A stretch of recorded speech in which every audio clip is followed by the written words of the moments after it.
So you ready to do this? Sure, let's do it. I'm ready. You guys were clowning me for how serious I was during our best of intro. You did a great job. It was a great best of. Honestly, I enjoyed it. It's only because I already knew he was alive. I am alive. Never a doubt. Never a doubt. I suppose that for people who have no idea that small joke, we should probably take a step back and kind of let people know why we haven't been doing a podcast for the last couple of weeks. It's all my fault. I'm sorry, everyone.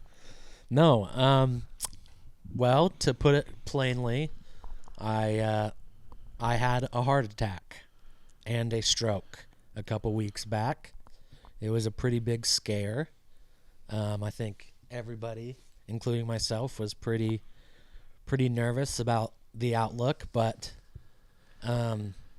I was in the hospital for a couple weeks, and I was able to recover and make a pretty remarkable comeback, I must say. I'm very thankful to be here sitting in front of you all today, for sure, and the ability to talk and to walk and all these things that we take for granted sometimes. Those were at risk because of all this, so I'm very thankful to still be able to do all those things and still be able to hang out with you guys and record this podcast. But don't forget the coma. Oh, yeah. It's a big part of it. The medically induced coma was another thing. I was also in a coma. Yeah, that was great. Flatlined twice, so I did. Yeah, you weren't maybe dead. I did. You were dead. You were dead.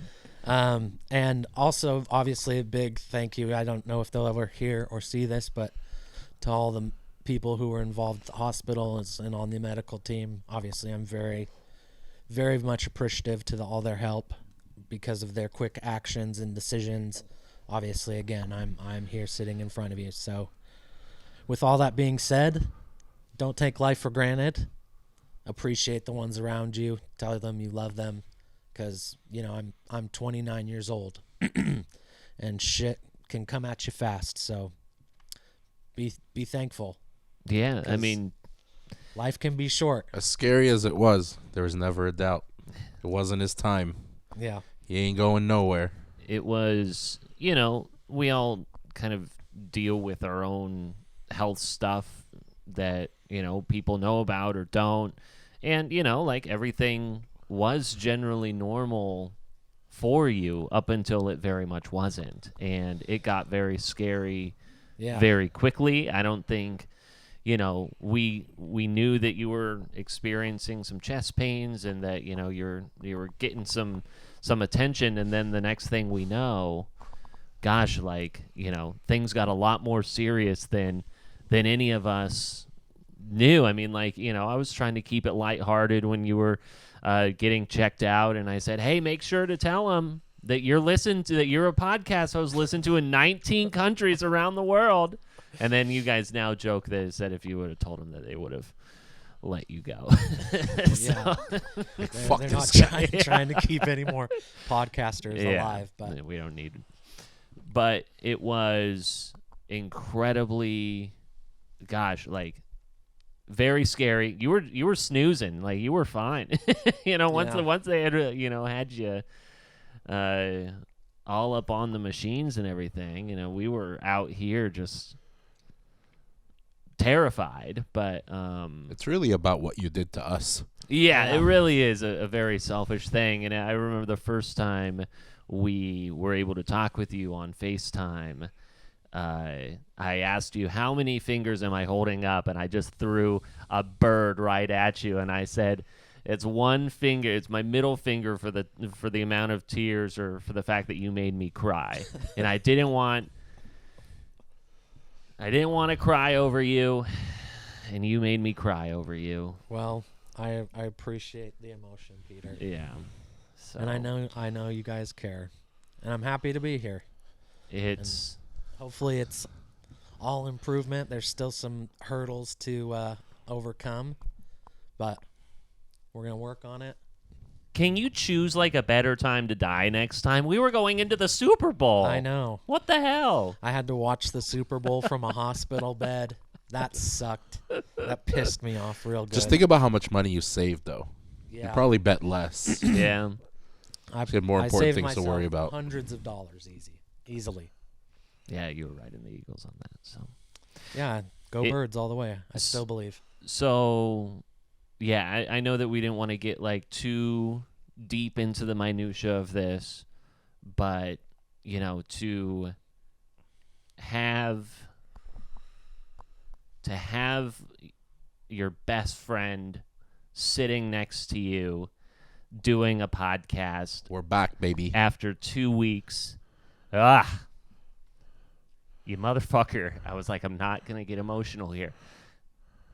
But I'm so happy about the recovery that you've made. Boy, howdy.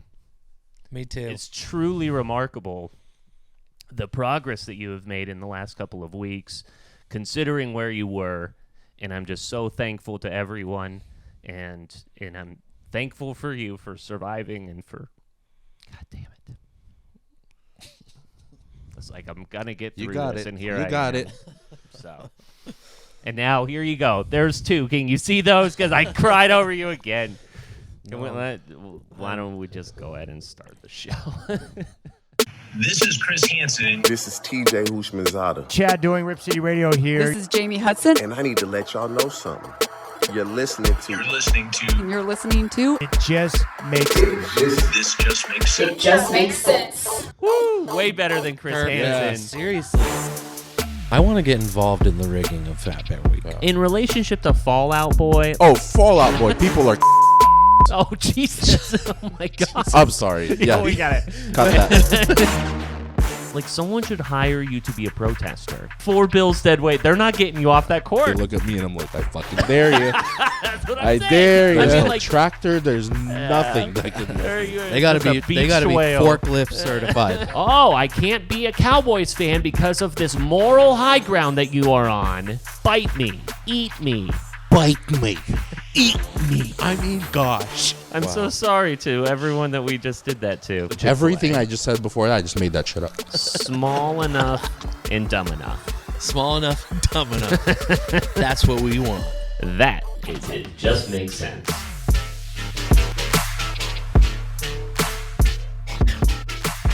You got it, Pete.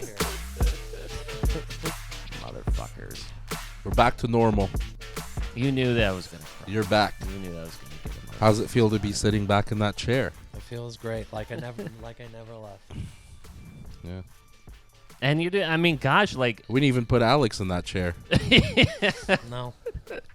What was interesting is, like, you still, gosh, like, you were asking us all kinds of sports trivia, and he was rattling it off and everything. Yeah, I mean, I talked to him, 6 days out of the fucking start? Yeah. And I told him, I was like, I was just at the hospital for an hour, and I have never seen anyone out of a coma, 2 strokes, flatlined twice, that had this type of awareness and nothing wrong with the speech. It was pretty crazy. Yeah. Yeah, definitely been a miracle in some ways. I'm not a very not a very religious person, but wow, I mean, whoever's looking out for me, I'm so thankful, because I throughout this process have seen a lot of other individuals who have gone through similar circumstances as me, and their outlook is not as great, not being able to walk, not being able to talk, not being able to move certain limbs or whatever. And the overwhelming theme of thankfulness in my heart and body is, I mean, I just could not be more thankful. I think that's also something that's going to be really, maybe cool isn't the right word, but as you sometimes, which is I think is completely normal as a human being, where you can get impatient with the recovery process. You just want it to get there, but you have to take the small victories day by day and the baby steps, because as you go on to do these therapies for your vision and all that, you're going to see people that weren't as lucky as you Yeah. when you go to those places, like the guy that you saw today. Yeah. You know? Yeah, and it is a unfortunate reminder, obviously, because I don't wish that on anybody, but a reminder nonetheless that I'm very, very lucky, and the fact that I'm young and my body was able to take a lot of that, unfortunate event, if you want to call it that, and really just handle the trauma, and be able to rebound at such a quick pace, get me to this point where I'm even able to talk to you the way I am right now is incredible. I know I brought this up to you, but I know Naoko shares the same sentiment, where it feels like your brain saved the other parts of it. That's why you're able to be normal. It's like your brain during the stroke targeted something that you can easily recover from and save the other parts. Whatever it did. You're basically untouchable. Great work, You're buddy. untouchable at this point. I know. It's this weird sense of like fragility. Like I feel like I'm like Like you're fertile. no Oh, fragile. oh, got it. No, little I different. feel like I'm so fragile in some senses that it's like, oh gosh, like I'm scared to drink coffee, for instance. I used to be like very frequent cup a day type of guy. Like anything that gets your heart racing, it's like Yeah, now I'm like scared to drink coffee. So there's like this certain sense of like, gosh, I need to be real careful and treat my body like a temple. But then there's also this like overwhelming sense of like confidence that it's like, oh, I can handle anything. I just lived through Yeah, well. flatlining twice. Yeah, you've heart only got about attack, 7 more coma. lives at this point. So Exactly, you've so- burned a couple. you were no this time different than around. 50 Cent taking 9 shots. I know. Nine That's the gun comparison wounds. I was also thinking. You just went on separate. You just split on the road. Goodness gracious. But some great things have come of this. My hair is very long. Look at that mane. And luscious. It My is. beard is probably out of sorts. Dropped a few LBs. Yeah, I've lost like 15 pounds. Great. Love that. Love that for you. Hospital weight loss. What a really intense way to Yeah. lose weight. I I tell know. you. Just for 15 pounds. Yeah. Doesn't seem worth it. And everyone on this side of the Mississippi has seen your penis. Yes, many people have seen my penis. You've got, if you had any sort of fear of that, then that is it's been eliminated. Yeah, I mean, we won't show the listeners because we'll get banned on YouTube. No, it's a mangled mess down there. You don't want to see it. But as a part of this process, they did have to put some tubes up from my groin to my heart, and unfortunately had to make some incisions. Don't worry, I can still reproduce. Everybody, I'm sure, was curious about that. Oh, they were. Especially the guy from Germany. Yeah, especially Yeah. our German listeners. But yeah, because of that, they had to look at my groin area often to check for things, whatever yes. you might check for when you put a tube in somebody's body. But yeah, no, my cock was out all the time. all the time. All the time. So I already told these guys, anybody wants to see it in private, let me know. I'll show you. Yeah, boom. It still hasn't caught up to the number of times my penis has been out, and I've never even been in the hospital. Yeah, It's unfortunate. That's a personal decision. I It's just a do. lifestyle choice. I do have to, and I didn't. I'm gonna apologize to you, Braxton. Only after the fact, because you get home from this friend gathering that we had on Friday, the first time that kind of our friend group got back together to kind of celebrate life, literally. And what did I do? I brought over different types of sodas and everything, and one that I was very fixated on because I hadn't had it in a while was Mountain Dew Code Red. Yeah. Which then I tell my wife Lindsay after the fact. She had a work function that went later than she thought. But I told her, I was like, yeah, I brought over the Code Red. And she goes, don't you think that's kind of insensitive? And I go, what do you mean? It's just like code red. Like, what's the code for a guy dying? Is it code red? Like, or is it code black? What is it? And so I realized that, like, I probably coded you the wrong way. So Well, I did. It's very on brand for Peter to 150% of the time to always have good intentions, but the execution it's like, I'm gonna avoid alcohol because I feel like that would be a bad influence. So I'm gonna bring a 12-ounce drink that has 60 cups of sugar in it. not only that, but code red literally is cardiopulmonary arrest. Yes. Yeah. It's the best jokes you pull were the unintentional jokes. Yeah, it was a little too spot on, and the too fact spot on. that code red is just a terrible thing for somebody who has just gone through a cardiac event to be drinking, and he brought an entire code red for me. It's Like, like, I'll he's take like a cup shoving of one in this. Braxton's face. He goes, maybe I'll have a little bit. And I just was like, I'll just have a little cup of it. Yeah. And I had that one sip, and I was like, Jesus, this was a bad idea. I am jittery. I had more soda because I'm like, okay, we're not drinking tonight, all right? So we've got to just like limit that. So I just brought over every sugary soda, and I came back. I was awake till like 2:00 in the morning.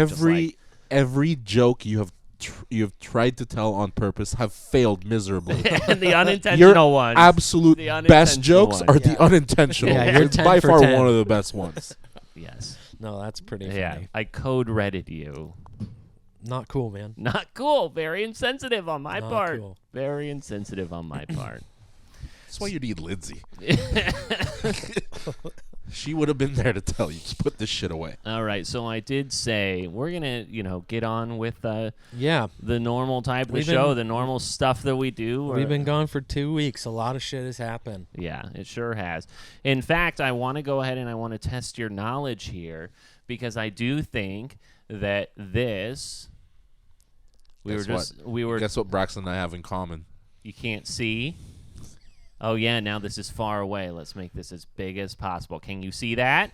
Oh, it's like the eye doctor. Yes, I can. Okay, there you go. Can you see it, Braxton? Is it FREE or TREE? It's FRE and then double space here. For our viewing audience, there was another huge Wheel of Fortune gaffe that just happened, and the word on the screen is a food and drink. Tropical fruit is spelled out, and those are the two, the second and third word. So you have FRE blank blank tropical fruit, all right? Okay. And we're going to let it roll. And this person, it starts on the person just guessing the H correctly, which now then we would have FRE blank H tropical fruit. Okay, before you play it, is it bad that I absolutely had no idea what it was until you said H?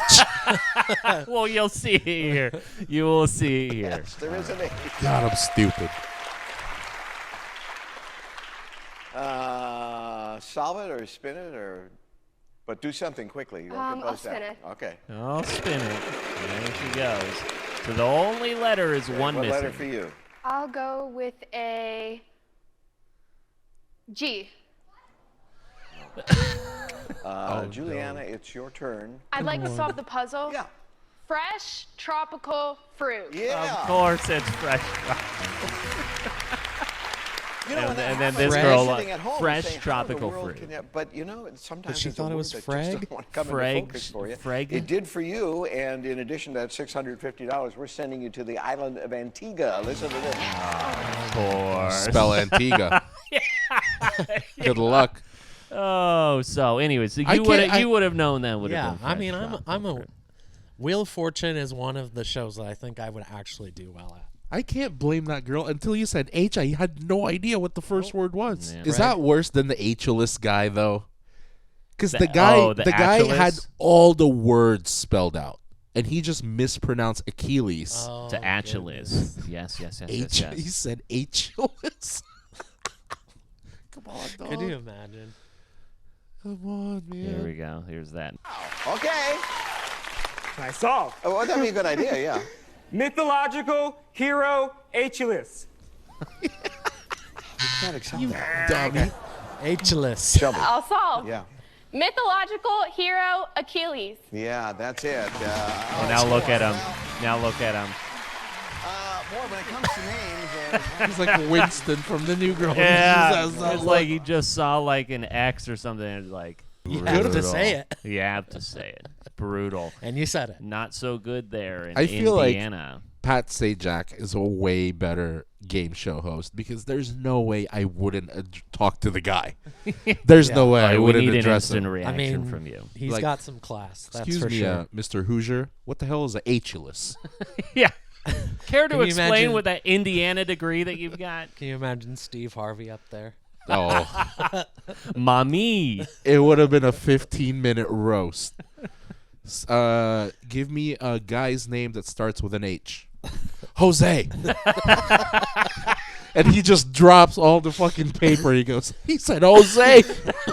Jose. Name another word for mother. Mommy. Mami. With an I. Just because you inflect it differently doesn't mean that it's the same damn word. Either way.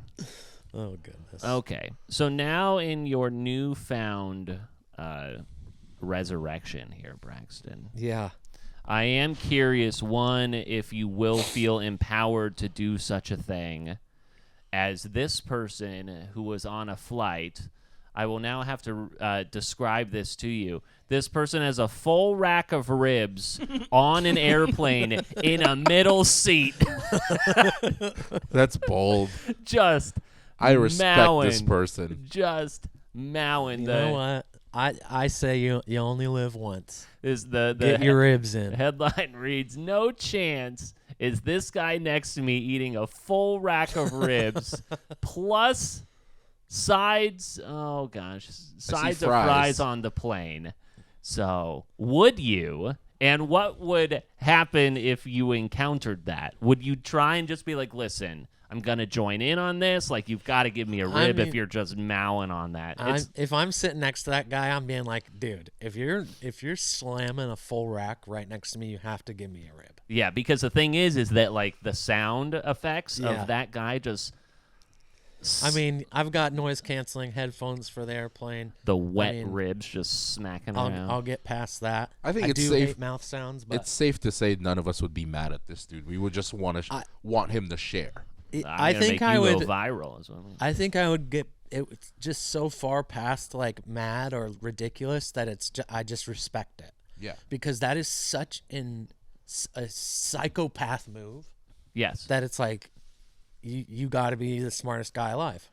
Like But that's the only reason you would think this is okay. also, is it all his fault though?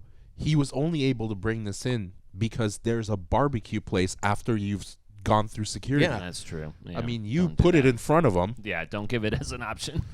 If you're a man can get a full rack of ribs, he will get a full rack of ribs. That's just how it works. I probably wouldn't if there is a restaurant that serves barbecue after I've gone past security, I would absolutely do the same thing. Except I probably wouldn't get sides. I would just No stick sides. with just all protein. There's a salt lick at the Austin, Texas airport. Give me a full brisket then. Yeah, I think Memphis has one, or maybe it's Houston. It's like Rendezvous Barbecue. Of course you're going to be getting that. PDX sucks. What do we have? Henry's? Yeah, just We do. Burgerville. Well, Burgerville's fine, but The screen door is about to open in the airport. There's Really? Pok Pok at the airport too, isn't it? no, and there's no Pok Pok at all. If there's a Pok Pok at the airport, I'm buying tickets just to go and eat at a Pok Pok. I'm pretty sure there's going to be a Pok Pok at the airport. I mean, You're just they messing are with me adding at a whole this bunch of point. restaurants. I'm pretty sure there's going to be a Pok Pok at the They're, airport. they added like a whole intercourse. No. Is They're that what it's going called? to. Intercourse? What's it called? Concourse. Concourse. They added They a added an intercourse, intercourse huh? lounge. I knew that was wrong.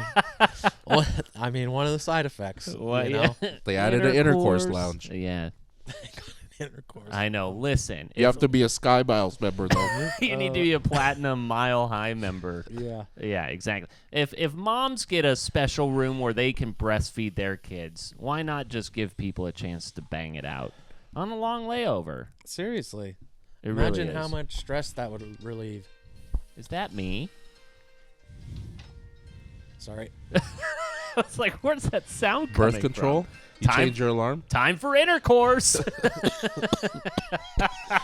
Somebody said intercourse. Alarms are flying. Time for intercourse. Phone was listening to you. Jesus. We're back. It's the intercourse alarm. Take off these ribs. I keep staring at it. Yeah, okay. I'll get rid of those. And I don't know if you guys saw anything else trending, because I was just kind of seeing where the night took us tonight with our chance to be back and everything like that. Part of what we're doing here is we're going to shorten up the pod a little bit as well, so I didn't want to come in with too many topics. Honestly, I mean, I've been so disconnected with my lack of sight. I can't even look at social media and stuff. So Sure. I mean, Sure, I'm coming here for the news. You guys tell me. There you go. Well, now you've got intercourse and concourse. You've got. Stick with intercourse. We'll stick with the intercourse. Yeah, that makes more sense. I would make love to Pock Pock Wings if they came back to the. That's nor here nor there. Just make them. You know how to make them. Now that door opening is starting to freak me out. Should probably prop it open next time.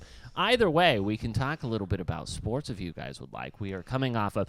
We don't necessarily need to rehash the Super Bowl, because everyone is far removed from that at this point. It was bullshit. It was. People a are hold. so deep into XFL now. They've Exactly. forgotten about I it. know. Did you watch XFL at all? I saw AJ McCarron make the 3-game winning drives. 3-game winning drives. AJ McCarron, baby. That's right. That was AJ McCarron. I was talking with Braxton earlier about this. There's obviously these new rules there's a 3-point conversion in which you get the ball from the 10-yard line to try and get 3 points after a touchdown. Then there is the 4th and 15 that you can have rather than an onside kick. The rules are wild. The rules it are sounds pretty It sounds very much like we came up with it while drinking, Yeah. and now it's What in effect.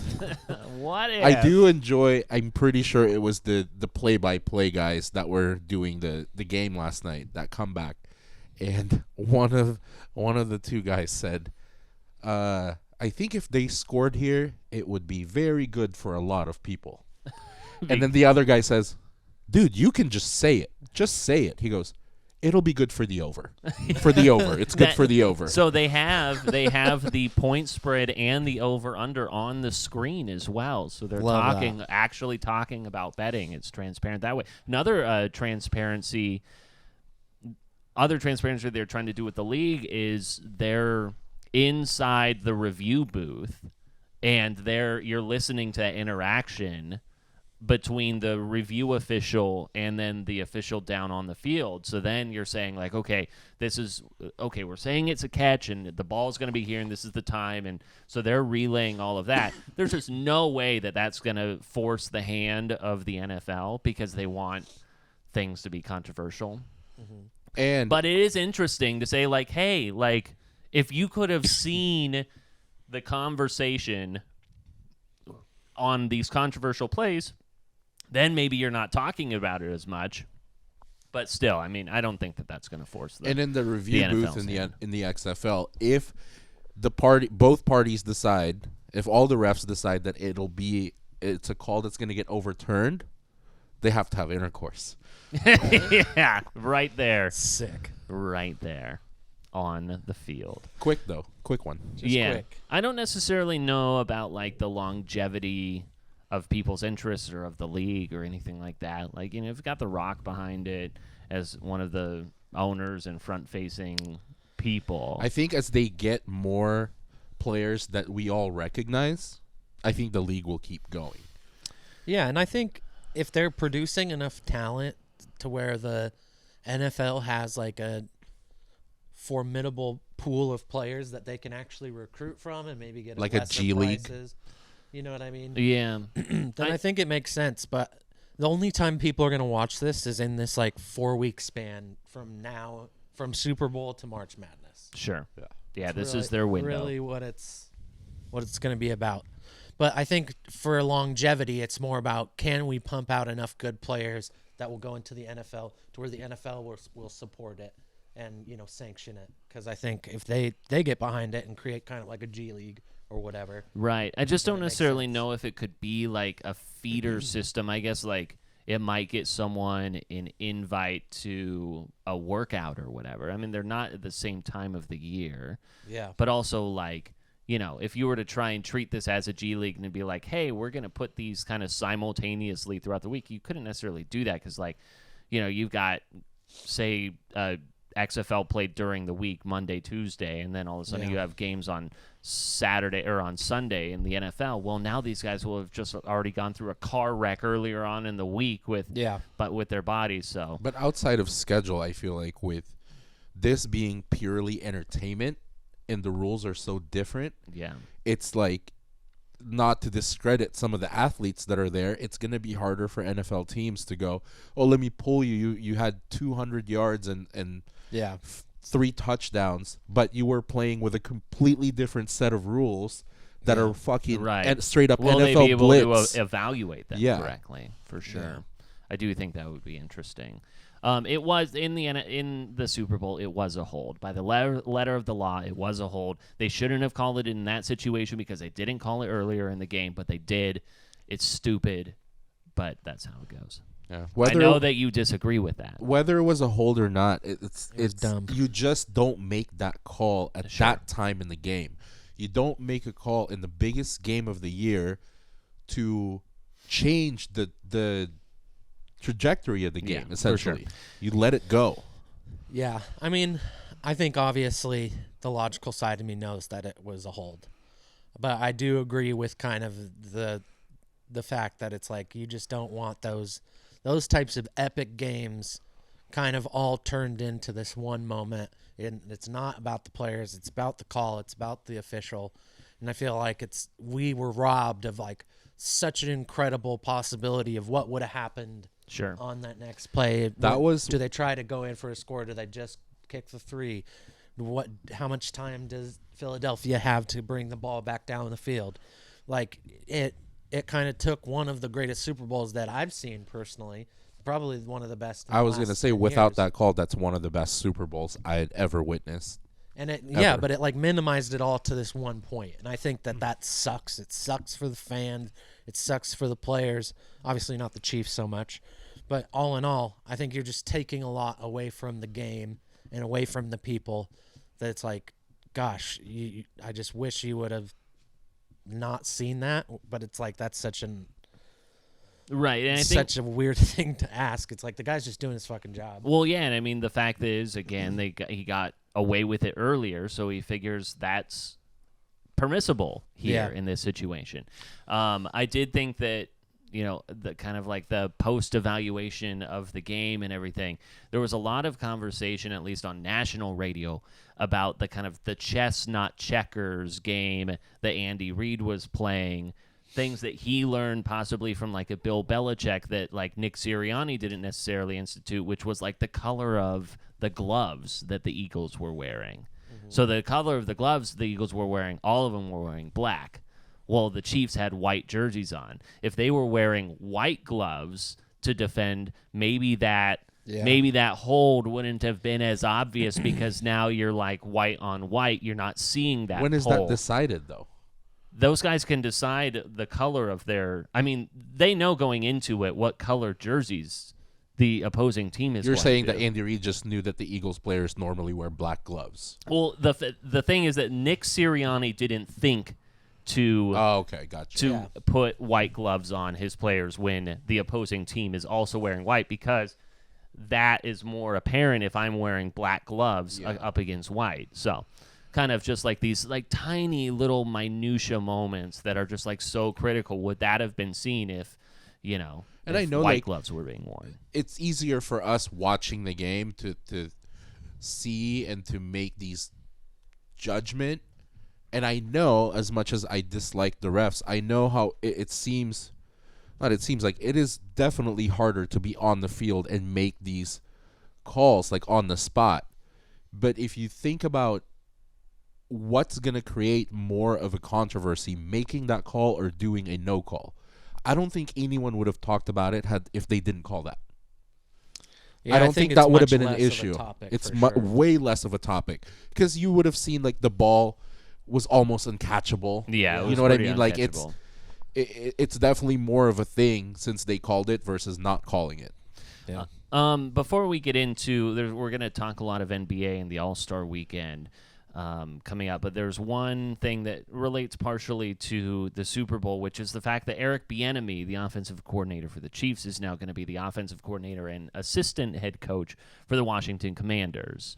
And I kind of wondered your guys' thoughts on that, because it's a guy who is on a borderline dynasty team who can't seem to get a look for a head coaching job. And if you guys think that it's the right move for him to kind of move on versus like being like, I've got a good gig here as an offensive coordinator on a dynasty team, and I don't necessarily, I mean, maybe it's just a point for him that he really wants to be a head coach. But I feel like in this situation, I just go, maybe I'd be all right just being a coordinator at this point for the rest of time. Doesn't it seem like a head coach move, though? Wouldn't it be easier for wouldn't it seem like it'll be a quicker move for him to replace Ron Rivera as the Commanders coach rather than Andy Reid? I suppose. Like he's because, getting like, in you don't there, know. so he's next in line when he goes. Yeah, I think because Andy Reid, I think in the position that he's in, he's going to coach until he, can't stand on the sideline anymore. He'll be there for a long time. So I can see what you're saying, but I just believe that Eric Bienemy deserves a head coaching position and is probably better than a dozen head coaches that have jobs right now. Yeah. Like, obviously, he's created an offense, with Patrick Mahomes leading, obviously, is a big help. But there's no doubt that everybody thinks that this guy is talented. And maybe we're blind to something that, the NFL owner sees, because obviously he hasn't really gotten any offers over the last couple of years. So here's kind of like the breakdown on Bienemy. He has had 16 interviews for a head coaching position and has not gotten a single one. It's interesting kind of by the parallels is like, Shane Steichen, who was with the Eagles and their offensive coordinator. Now, he gets a head coaching job right away. But then also there's the criticism about whether or not Bienemy was calling the plays.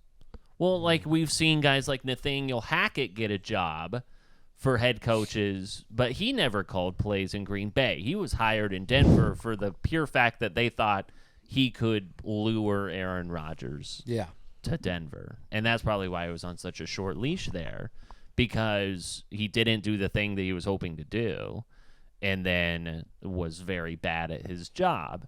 So I do kind of wonder, it's the writing on the wall for Bienemy, where there's like a lot of people who have kind of come to this conclusion where they say, this guy, there's a reason why he's not a head coach. Yeah. And I don't know like the intricacies of that, but he probably thinks if I get away from, because gosh, you're winning 2 Super Bowls. You've got Patrick Mahomes as your guy. Like there's no reason why you should be passed up for a head coaching job. Zero reason. Can we assume that he doesn't want to be a head coach? No, I mean like this move proves that he does want to be a head coach. And that's kind of why I kept on thinking for a while. I was like, maybe Bienemy just doesn't want to be a head coach. Because if he didn't want to, he would have stayed at Kansas City. He knows that Andy's going to keep that job for as long as he can. If he keeps on doing what he's doing, obviously it works. If he didn't want to be a head coach, he doesn't leave that. It's a pretty cush position to be in. But I don't know. This obviously is a very lateral move, and we'll see how far it gets him. But this is definitely a prove it moment. It is absolutely a prove it moment. Because, I mean, the Commanders are one of those teams that's like they're like fringe good. Like, if they had some good coaching and they were able to put some guys in the right place, they would definitely be dangerous. Yeah, I mean, they went to the playoffs with Taylor Heineke. Exactly. They're a quarterback away from being good. Yeah. And a couple healthy defensive players. Yeah, exactly. You have a bit of a dysfunction at the top with your owner, but who knows what's going to happen there. I mean, if this move proves that he does want to be a head coach, and the question is, why isn't he being offered head coaching positions? I think the writing would be on the wall if Andy Reid, or when Andy Reid steps down, if the Chiefs don't even look at him. And that's the thing, is that Matt Nagy, who was the former Bears head coach, you're freaked out by the wind again, aren't you? It's probably Matt Nagy. Matt Nagy, who was with the Bears as the head coach, then he, prior to being the head coach with the Bears, was at Kansas City. He's now back with Kansas City, and then people are saying that Matt Nagy is going to take over once Andy Reid steps down. So Bienemy's like, I've got nothing here, right? So that's kind of like the whole after heir what Matt apparent Nagy is showed Matt with Nagy. Chicago, Oh, he's going to be gosh. first in line. Yeah, That's so insane. Matt Nagy is basically Eric Daggett. Could you imagine Eric Daggett coaching an NFL team? I do not want him on my sideline. Sorry, So, buddy. I do think it answers the question, does Bienemy want to be a head coach? I just don't necessarily know if, like, you're getting 16 interviews and you haven't gotten any sort of bites. I don't know. I think that there's Yeah, a that lot is more to saying it something. that we don't know, that there have been 16 teams That have been like, nah, I'm that have been good. like, nah, with everything that we know. Yeah. And there's been a lot of other guys with a lot less resume, with the Steichens and the Hackett's and all those of the world, that don't necessarily have the resume that Bienemy has. Yeah. So. It is very interesting. I guess we'll see this year how the Commanders do. Because it seems like, again, they're a team that can only kind of go up if they just get the right pieces. And a good coach like that, you would assume that would help. So we'll see. So we have the NBA All-Star break. The All-Star game is in the rearview mirror. Initial thoughts on the weekend as it was. LeBron's perfect 5-0 record as a team captain is dissolved, despite the fact that Giannis played 20 seconds. The game wasn't that great. The game was terrible. And it says a lot, the fact that they've come up with a structure that has made it exciting the last couple years. But now the load management has transferred over to the All-Star game. You know, you didn't have the Giannis or LeBron playing in the second half, or Steph or Clay or anyone. It's like it wasn't that great. It took like an hour and a half for the damn game to even start. You know, like It's a lot of shit. they didn't have the wow. They didn't have the teams selected, so they had to do this back and forth, and then they had a concert, and then they actually played the game. The whole picking, like schoolyard type of picking teams with captains was a little weird, because what Adam Silver did is he didn't want like a kid to be picked last. Yeah. So he did the reserves first and then the So starters last. stupid. That took forever because they're doing the nicknames. They made it a whole thing. And just the players that were in it weren't that exciting. I mean, we all knew that Lauri Markkanen was going to be the last picked as a starter. I do like the fact that Jokic ran up. just He's like, ran "I'm not up. being He's like, picked I'm not last." going to be picked last. So he just, as LeBron was about to announce his pick, he just walked down. He's like, yeah, I'm on your team. I'm on your team. And Lauri Markkanen's like, All right. all right, I guess. I mean, it sounds like it was a kind of a clusterfuck. It was. And, I mean, afterwards, Michael Malone, who was the Denver Nuggets head coach, was asked about, he was one of the coaches on an all-star roster, and he was asked about the game, and I think that the whole interview sums up everything, so I won't over-explain.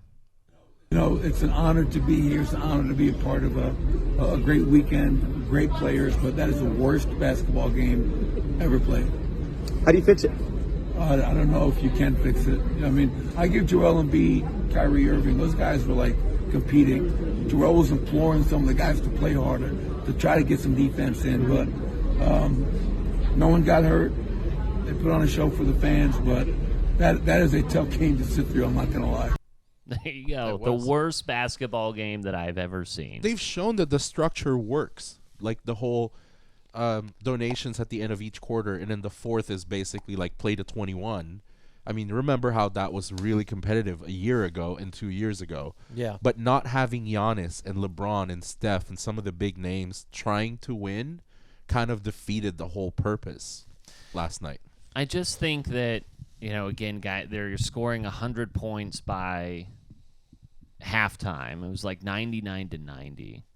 And I just kind of wonder if, there's any incentive other than the charity aspect, if there's just like any incentive for these guys to even be there, do it, be engaged. This is like kind of a Pro Bowl situation all over again, where it's just like we're not in the finals, we're not in the Super Bowl. What's the point of even trying to play? We all make all of this money. They were also doing, because they can tell that the game wasn't that exciting, they were doing and adding a lot of weird things. Like, did you watch it at all? A little bit, but I was just kind of like, it took an hour for the game to even start, so it's just kind of like I was over it at that point. When I tuned in, I thought that the game was going to be starting. They gave an earpiece and mic'd up Luka in the middle of the game. Oh, yeah, and they were trying to interview him? And they were, like, Reggie and Candace Parker and the other guy was talking to him while he's playing. Yeah. Like, literally, they're inbounding the ball, and Right. he's dribbling, and Reggie's like, what are you going to do, Luka? He goes, I'm passing the ball. it's like, you want to play-by-play on the fucking court? Yeah. Well, see, they had success at the MLB All-Star game where they had a pitcher mic'd up. And but he you was don't move in the But you don't baseball. move, exactly. Like the movement, the progression is a lot slower. So he was kind of like talking through his pitches and what he wants to do next and everything. But yeah, there was like no. They're literally going, Luka, we need more points from you. Shoot the ball. He goes, no, I'm gonna give it to Kyrie. He's good. Just passes the ball. I'm like, what are you guys doing? So our good friend Stephen A. Smith had a very hot take about why the NBA All-Star Game sucks, and then also more specifically why the dunk competition sucks. Although Mac McClung tried to make a name for himself, and I mean he has made a name for himself, kind of carved out He had this some very niche good dunks when it comes to the dunk contest. But here is Stephen A. Smith talking about All-Star Weekend, more specifically the dunk contest, and how LeBron James is at the center of it. About LeBron James, absolutely well-deserved. I revere this man. We will miss him when he's gone. But there is one blemish that should be on LeBron James' career. He has ruined the slam dunk contest. He is personally responsible. That's right, I'm saying it. Connie Hawkins participated in the slam dunk contest. David Thompson participated in I'm getting historical here. David Thompson participated. Dr. J. Julius Erving participated. Ultimately, Dominique Wilkins and Michael Jordan. I know the Spud Webbs and the Nate Robinsons and Andre Iguodala's and others infiltrated the proceedings over the years, but Michael Jordan and Dominique Wilkins participated in it. Okay, Kobe Bryant, God rest his soul, participated in it. Vince Carter, the Vince Carter, that brother, maybe the best in-game dunker we've ever seen. That brother participated in the contest in 2000, put on an absolute show. Tracy McGrady participated in the slam dunk contest. We saw Zach LaVine, we saw Aaron Gordon, and all of these guys. LeBron James, who loves doing slam dunk shows on the layup lines, who didn't mind throwing down a few dunks yesterday, has never participated in the slam dunk contest. See, we get caught up. And we think about Jordan and Dominique and all of these guys, and they just did it so they could show off their dunking skills. They didn't do it because of that. They did it because they knew there was an audience out there clamoring for it, and it helped uplift the game, and they participated in it. LeBron ignored that obligation. He said, no, I'm not doing it. And since he made that decision, we've seen year after year after year the dissipation of stars participating in the slam dunk contest, during the collective bar, during the bubble play, and all of that stuff. What did Patrick Beverly come out and say? Man, let's stop faking the funk here. I'm paraphrasing here. Let's stop faking it here. We all know that we gonna all follow LeBron James' lead. Whatever LeBron James does, we gonna do. LeBron James prides himself as a leader. He prides himself as a motivator. He prides himself as a pioneer in a lot of respects. And that dude who is the standard bearer and the standard setter. And when it came to the slam dunk contest, he refused to participate. I don't disagree with him. Yeah. But it's also not a secret that players today, a.k.a. LeBron James and everyone else who follows his lead, cares way too much about their image. And the thing is, the LeBrons of the world and another guy that they have been begging to enter the slam dunk contest, and John Morant, they're not creative dunkers. They're power dunkers. They're great in-game dunkers because they dunk on people. Right. You've seen LeBron be in a dunk contest in a McDonald's All-American game. He just jumps high and he dunks hard. But he doesn't have the ideas that, like, even a Mac McClung would have. Right. And there's no incentive for him to go out and do that, given maybe the creativity or whatever, his size as well, his age as well. He maybe could have done it a long time ago. But, I mean, it's not good. It's not a brand builder for him, because if he loses to a Mac McClung, that's not good for his brand. Yeah, But so I mean, there's just no incentive for him to do that. But that's Stephen A. Smith's point, though. It's you do it for the fans. You do it for the fans. But LeBron, we know he cares way too much about how he looks. So he's not going to. He doesn't want to look bad. Yeah, and he didn't want to miss all these dunks and then just. And it's way too late in his career now for him to even consider it. So it's kind of a moot point. But I mean, I don't disagree. I think that there was a good, probably 10-year span where LeBron could have just done one, and that would have done so much. Also, he's such a big legacy guy, like, and he wants to be considered the best. Like, dude, Michael did it, Kobe did it, all these guys that are in that conversation, they all did it. That was a part of their greatness, is they had these moments in the dunk contest. And it's like, although that's a very, very small knock on his legacy, he's obviously going to have a great legacy and all his championships and stuff. But it's like, it would have been really cool to be able to see Bron in his prime. Just to know because just to say that you saw it. Because LeBron could have been the Blake Griffin jumping over the car. He could have, for right? sure. I mean, like, you're talking about, like, not needing to be terribly flashy. Yeah, they literally they set that up for Blake Griffin to win. Yeah, I mean, it's like all you had to do was kind of clear this hood of a car and dunk it normally, and LeBron could have been that guy. Yeah, but he wasn't. Obviously, it was, and I wonder too if it's just kind of like, again, trend setting, like Stephen A. had talked about, where other guys aren't doing it because LeBron has set the precedent that he's not going to do it, so why should others try? Yeah. And it's just like that older type. And I did think that Anthony Edwards, who is in his second year, was not just like randomly sourcing things or like getting stuff out into the media. He was there at Media Day, and he was talking about the NBA as a whole and what he wishes was different about the NBA, not just the All-Star game. And here's what he had to say, and we can react to it on the other side.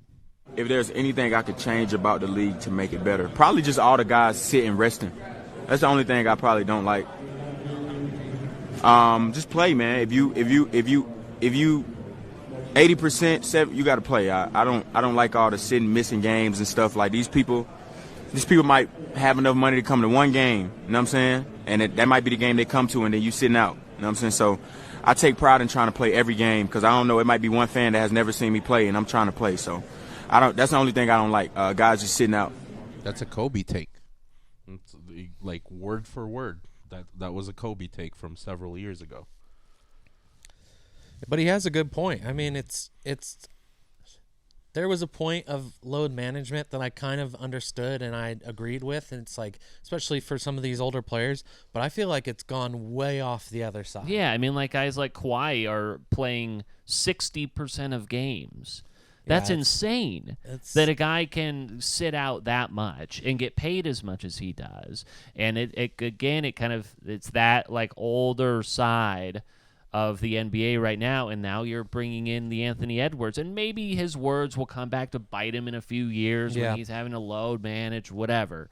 We'll deal with that when it comes. But I like his mentality, right? Like, I mean, that's where he's at right now, and maybe his body bounces back a little bit more easily than some of these guys. But I do kind of wonder when the Anthony Edwards of the world are leading the charge of the NBA. If the mentality of the slam dunk competition, of the All-Star game, of load management will change, and a Ja Morant, for instance, will finally enter the dunk competition but doesn't feel that it's like the thing to do right. I don't know. But I was like pleased to hear Anthony Edwards in this situation. A young guy say like these guys are paying a lot of money here. And you've got to stop thinking about this being about you. Yeah. And a lot of these guys think that it's about them. Yeah. NBA tickets are fucking insane. So expensive. Unless you're going to the Blazers. Yeah. Yeah, these days. $40 for a nosebleed ticket. Shout out Dame. Winning the 3-point contest. Yeah, how about it for that? The hometown. Mr. Weber State himself. Yeah, one trophy cool. he'll have. Huh? One trophy he'll have. Yeah, one trophy. That's very rude. You kind of wonder, too, if you had purchased tickets maybe for Christmas or something like that, and you're in the New York metropolitan area, and you get your son the tickets, you're like, oh, I found these great tickets for right after the All-Star break. We're going to go see KD. We're going to go see Kyrie. And that'll be the one game. You've saved up all this money because of these tickets. And then both those guys get traded. KD now with the Suns, Kyrie with the Mavericks. And it was kind of interesting to hear KD's take about players getting traded and why he thinks it's more beneficial for the league. Meanwhile, Adam Silver on the other side is talking about player movement's okay, but we don't want it to be exactly like what Kevin Durant is about to say.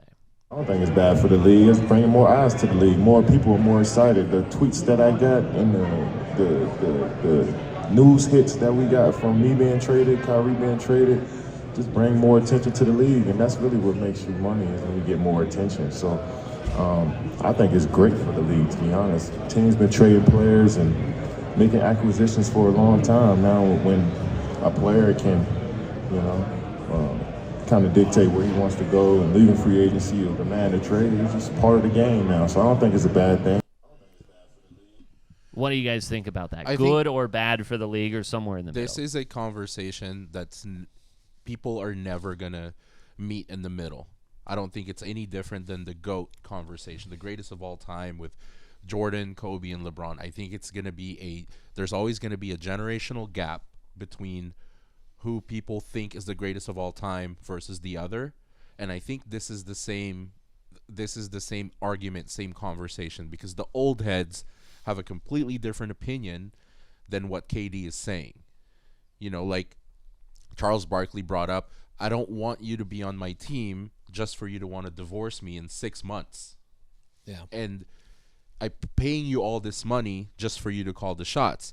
You have people today going, well, NBA owners have been able to do that for decades. Now the players have control. And now you don't like it. It's like league now. The employees have a say now. It's no longer the owner controlling everything. I see both sides. I think you have to have some sort of commitment if you're joining a team. And then, it's no different than college. It's like you enter the transfer portal. If things didn't work out, you don't try to work it through. You work through the challenges and see what happens next year. You just bail. Yeah, expectation versus reality were different. I get it. But I also, if I'm an employee, I want to have some control. I agree with you. The only thing that I would add to that is that I think that it gives those players like a Damian Lillard, if you do stick with one team and you are able to have some success, whether it's individually in his case or, team success in others, like it almost gives you like a earned respect. Like, amongst all NBA fans that people love Dame and they respect his game a lot, and they respect that he's stuck with Portland and that he's kind of gone through the grime and the shit of being a Trailblazer, but he's stuck through and he's done the best that he can. And I think that people will always view him as a great player, even when he's done, because of that, because he's stuck with the Blazers and because he was able to find even the small amount of success he did with a team like the Blazers. So although I agree with you, I do see the kind of right of respect that comes with staying with a team, and I do see the benefit that gives a player, even if their team is kind of trash. You know what I mean? I think that if a superstar joins in free agency and the expectation versus the reality are not met, I can kind of buy a little bit about forcing a trade or whatever. But if you're then traded mid-season and all these draft picks are kind of going back and forth, whatever, it's are these players leaving a team better than the way they found it, or are they just scorched earth, just decimating these teams or whatever? Brooklyn's got a ton of picks with everything that is going on with the KD and Kyrie trades. I get that, but when you think about, and there's another thought that I had coming from this was that why is it more of a players league now, or how come we didn't hear about this in previous generations? And I was starting the insurgence of social media and how a player can go on, or they can filter a message through social media to force the hand of these types of teams. Maybe all of this stuff was going on. I'm sure it absolutely had to be going on in the 90s or whatever. But there wasn't an avenue for a player to get that message out. Outside of social media, the difference between previous generations and what's happening now is always led by the face of the league. It's always led by the face of the league.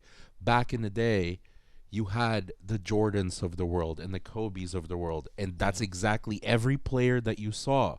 The Dirks, the Tim Duncans. Who's the face of the league now? LeBron. A guy who has jumped from team to team to Everyone team. follows the face of the league. Everyone follows their lead. And if you see the leader doing that, you feel okay about doing that. That's a very good point. Absolutely a good point.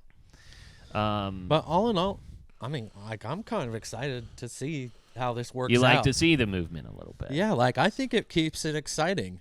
It keeps it exciting because I think it's ultimately up to what's important to the player.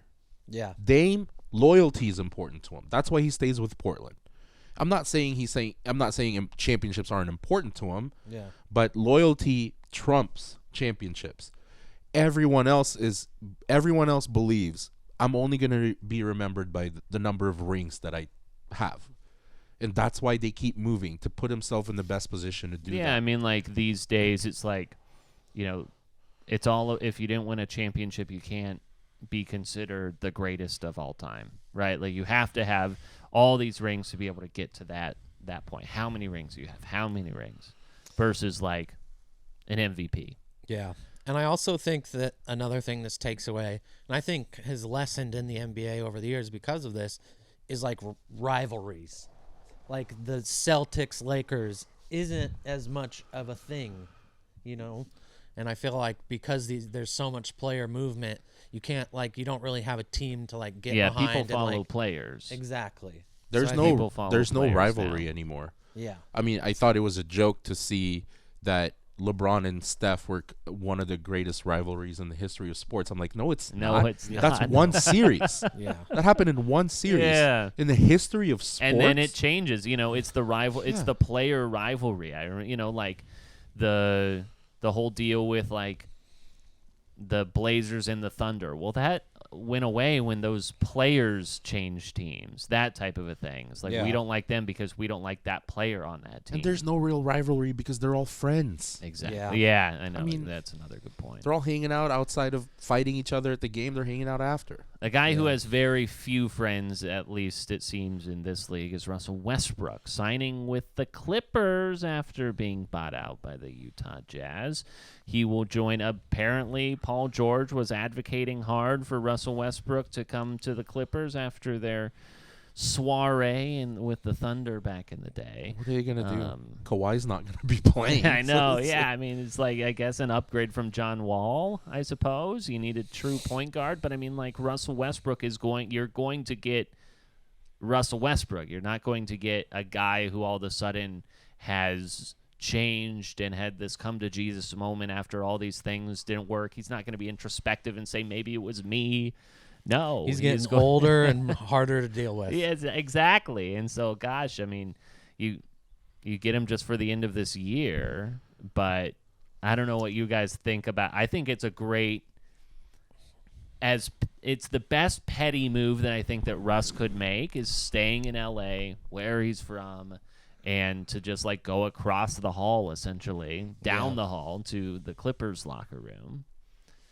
So it probably won't work. Honestly, at his point in his career, it's like, dude, just be where you're comfortable, ride out. He's probably just happy that someone took him. And maybe see a therapist or something. Just be happier, though. Start you always smoking seem more so weed. mad. Always seems so damn mad. Where I want answers. Here's where I want answers. Are players today weaker mentally? Or is it because they're getting paid so much money that they're not willing to risk even the smallest injury? Because if you think about it, you would say, if you watch the NBA back in the day, it's more physical, right? Yeah. Less athletes, less freak athletes, but more physical. It's less physical now. There's less defense, but way more freak athletes. Yeah, it's faster than it's ever way been. Faster. They jump higher. They're fucking shooting lights out. But you didn't see load management back in like the Charles Oakley, Michael Jordan, Patrick Ewing days. You're seeing it more now. Is it because they're not willing to risk it? Because there's also more money being shelled out now. Yeah, is it the money compared to being able to play longer? Because I feel like if you are injury prone, you're injury prone. Unfortunately, I feel like Zion's one of those guys. Yeah. Anthony Davis is one of those guys. Yep. Mm-hmm. You can probably continue to play if you're 60 to 70%, and it wouldn't affect you long term. You know what I mean? Sure. So that's why I'm wondering. Like, and medicine today. I mean, you can get a fucking shot that could get you to play. You can play through a lot. Guaranteed money, like. Well, and also, I think to your point, like in older years of NBA, it seems like there were less injuries. And it's like we're playing in a much softer game with load management, yet injuries are higher. You could almost argue that, hey, giving your body this time off is actually creating more weakness. Right, I think it's kind of like with you get cold. The criticism that we've talked about it on this podcast, I think last year, where we were critiquing Anthony Davis when he was saying, I haven't shot a basketball in 6 weeks or whatever. Yeah. Like, no, you need to keep doing it. Maybe that's why your body's it's like you're taking too long of a time to not do stuff. It's like But that's also my question. Were they not injured back in the day? Or they all played through injuries? I think they played through injury. I think it's a little bit of both. Yeah. And could the young players today be seeing some of the old guys and seeing how they are now and like, I don't want to be like that when I retire, and I want to be able to have have energy and be mobile for my kids or something. Yeah. But I saw like an interesting take on Twitter today saying outside of actual injuries, because you see, like, we gamble, so I always look at who's playing and who's not. And someone played 2 nights ago, and then all of a sudden it says illness, personal. They're not playing. Mm-hmm. Well, I mean, that's AKA load management. You're just sitting them out. They're resting. Sure. So outside of actual injuries, someone is proposing, what if you do $100,000 fine per game for people that are not playing outside of having an actual injury? Yeah, or kind of like similar to... Then would teams just be lying? I mean, yeah, I'm sure they'd find a workaround. They would definitely try and find a workaround. So I don't have a good solution for it, and there doesn't seem to be any sort of like accountability that the NBA is going to hold these players to. Yeah, and it's frustrating when you have a guy like Kawhi who is load managing and just knowing how good of a player he is, and to just kind of just allow players to do that. We see through it. I mean, when a guy is injured, but like when LeBron is taking a week off after the scoring record, he wasn't like, he may have been playing through injury, but he was just like, I did it. I don't need to play for a while. There's a lot of things that bothered me about that. Number one, because I want the Lakers to win more than I want to see LeBron break the scoring record. Yeah. So the fact that he went for the scoring record by the third quarter and then they didn't give a fuck about the game, that bothered me so much. Yeah. I'm like, and I can't help but go back to like who I idolized. And I'm like, you think Kobe would have let him lost this fucking game? No. He would have died right there if the scoring record wouldn't have mattered to him if they didn't win the game. It's just like he's literally sat out the entire fourth. Yeah. It's like, oh, scoring record's there. They rushed the court, excuse me, like it was a championship with 10 seconds left in the third quarter. And then they just got demolished by the Thunder. In the fourth quarter. Yeah, because that night, and you saw guys kind of just like walking up and down the court, not hustling, because like, oh, this is a game to get LeBron his scoring record. That was all it was that night. And like people, that was the mentality. They were giving Anthony Davis a lot of shit for the way he reacted, Sure, and all that. But I was actually on his side. He's like, yeah, we got to win the fucking game. Yeah, he's annoyed that all this the is game happening. isn't over. So I don't know what bothers me more. I don't know if it bothers me more that people just sit out the game, or I have seen this happen at least 5 times in the last few weeks, where a team like the Phoenix Suns, who has Devin Booker, Ayton, Chris Paul, by the second quarter, they're getting blown out. So what do? They don't play their starters in the second half. Yeah. Fuck that. I got to bet on the fucking over. What kind of bullshit is this? Yeah, I mean, it's a contrast to like what Terry Stotts did, was you just like rubbed Damon CJ's nose in it, and he made those guys playing into the fourth quarter down 23. And guess what? How many times have we seen CJ and Dame sit out? Very little. Very little. Yeah. They're playing a lot of games, so god damn it. Gosh, like Dame had to be forced to sit out with his ab injury and everything. But you're gonna sit Chris Paul with 6 assists, and I need him for 7. Let's just say it how it is. LeBron is ruining basketball. LeBron is ruining basketball, and a smug motherfucker. Let's just kick him out of the NBA. Part of the reason why I didn't want to watch it is just like I'm just kind of getting sick and tired of LeBron's face. I'm at that point where I'm just so annoyed by him, I don't even want to see his face. Annoyed by him. You're not gonna appreciate him until he's gone. I don't think I'll ever appreciate him because he's so selfish. Such a selfish player. And he's a guy who acts like he has no idea what's going on, but he's pulling every single string out there. He's the master puppeteer. Speaking of pulling strings, the final topic tonight. This is a very terrible segue. You guys see the tampon prank that Tiger Woods pulled on Justin Thomas? I mean, that was really funny. That was a great segue. Thank you. First of all, they're not all winners, and I liked that one. Speaking of pulling strings, and yes, I did see that from Tiger. I thought it was really funny, actually. Just guys being dudes. Guys being butted in the wrong with too many cameras around. You know, I support it. There were a lot of girls that thought it was funny. It is, yeah. And there weren't PC police. There weren't a ton of cameras around. The guy who caught this image, like, it was straight TMZ shit. It was from far away. But either way, I can see why it would upset people. I feel I don't know. I totally. It's hard to dance around this one because Yeah. it's like I get why people could be mad, and I totally respect that. I personally find that funny. Yeah, it's a guys being dudes moment. It's guys being dudes. The fraternity of those guys. There's no way that Justin Thomas took offense to that, No. or whatever. It was just a good old classic ribbing, but it's like, of course, I think the outrage police is people out there. just clump everything together. So when you say like guys being dudes or locker room talk or locker room whatever, they clump it to every other worst thing that they've ever heard that's tied to that. Yeah. It's like at some point you have to just stop finding reasons to get angry. Yeah, because I mean, it's we all just be kind of happy for once. It's just a joke between the two of them. Yeah. Did it hurt you? Did it affect you? Whatever. You know. Well, I'm just happy Tiger's back in the mix. And I'm happy that you're back Braxton's in the mix, back, baby. Braxton is back in the mix too. So. I haven't been on Twitter in 2 weeks promoting anything. I'm ready to go. I know. Let's go.